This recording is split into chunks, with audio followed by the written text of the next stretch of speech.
Ms. Hunley. I'm speaking on the budget, and she always helps me obtain the details on all the proposed budgets, and she's just such a big help and a pleasure to work with, so I thank her for all that.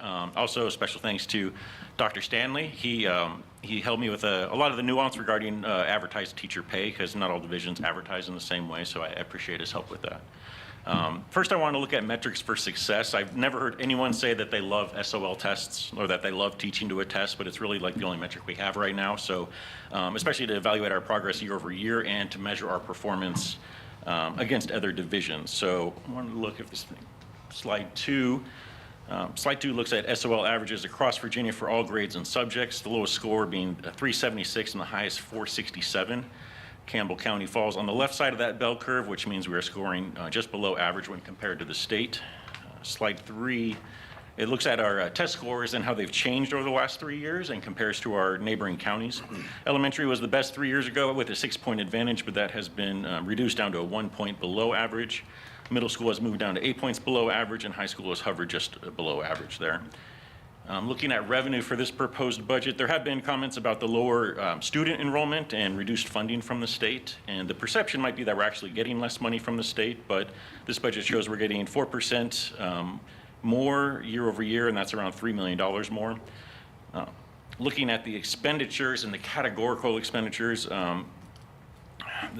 this year we're planning to spend $4.7 million more for FY27. Here we can also see that instruction is getting a 3% increase, while the categories of administration and office of the principal are getting more money year over year.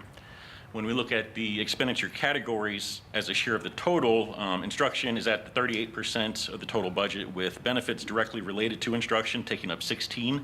So that puts us around 54% of this proposed budget dedicated to instruction and benefits related to the instruction.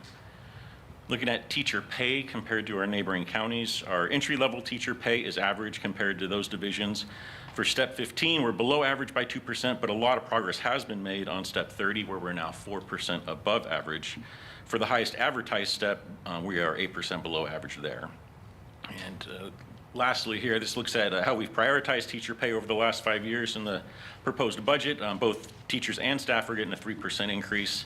However, this does not address the discrepancy in raises over this period, where teachers have received only a 24% increase in compensation, while staff have received a 33% increase. But I do thank you for giving me the time to present and allow to show this report. So thank you. Thank you.